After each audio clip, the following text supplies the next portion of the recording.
Hi friends, how are you all? This is a cool afternoon. I just got some break from my usual routine, so I was again, picked up the book where I stopped last time.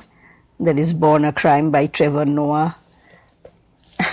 It's a story of a boy about his childhood, then his teenager life, and then he became a fantastic youth. There is something when I'm reading is just churning inside me, the emotions or pent up emotions, and my eyes are tearful and the tears are not having any restraint.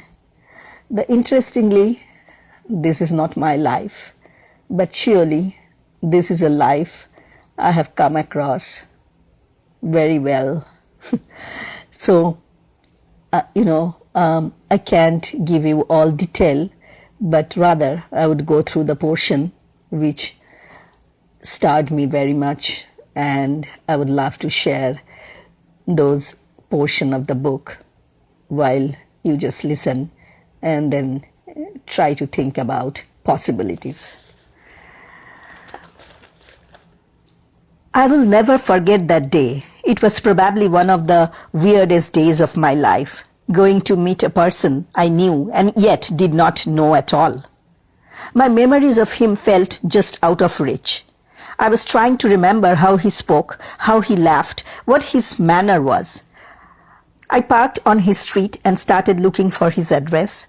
Camps Bay is full of older, semi-retired white people, and as I walked down the road, all these old white men were walking toward me and past me. My father was pushing 70 by that point, and I was so afraid I would forgotten what he looks like. I was looking in the face of every old white man who passed me like, "Are you my daddy?" Basically, it looked like I was cruising old white dudes in a beachfront retirement community. Then finally I got to the address I'd been given and rang the bell, and the second he opened the door, I recognized him. "Hey, it's you," I thought. "Of course it's you. You are the guy, I know you." We picked up right where we would left off, which was him treating me exactly the way he would treated me as a 13-year-old boy.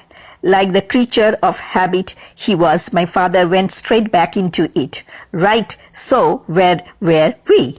Here I have got all your favorites, potato, roasty, a bottle of Sprite, custard with caramel." Luckily, my tastes hadn't matured much since the age of 13, so I tucked right in. While I was eating, he got up and went and picked up this book, an oversized photo album, and brought it back to the table. "I've been following you," he said, and he opened it up.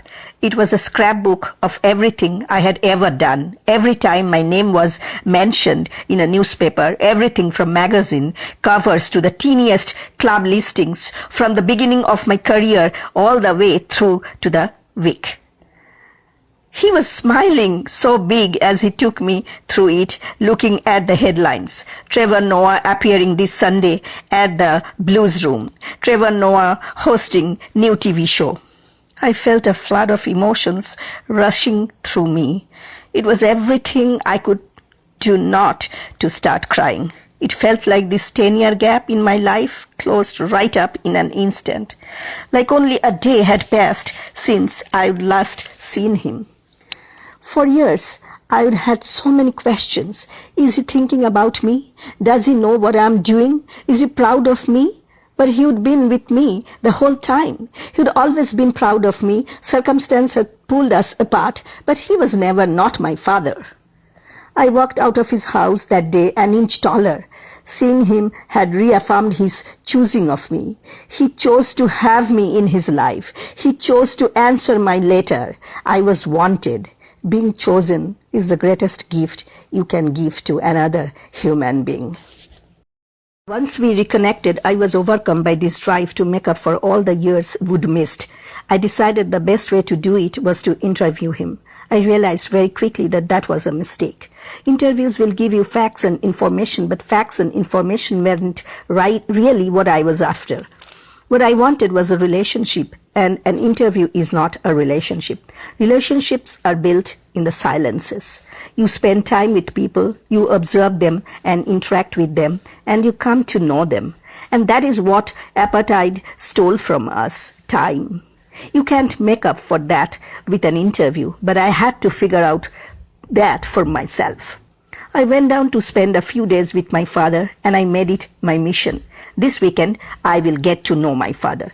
As soon as I arrived, I started peppering him with questions. Where are you from? Where did you go to school? Why did you do this? How did you do that? He started getting visibly irritated. What is this? He said. Why are you interrogating me? What's going on here? I want to get to know you. Is this how you normally get to know people? By interrogating them? Well, not really. So, how do you get to know people? I don't know. By spending time with them, I guess. Okay, so spend time with me. See what you found out.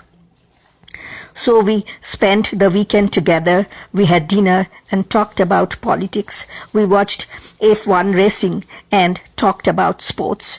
We sat quietly in his backyard and listened to old Elvis Presley records.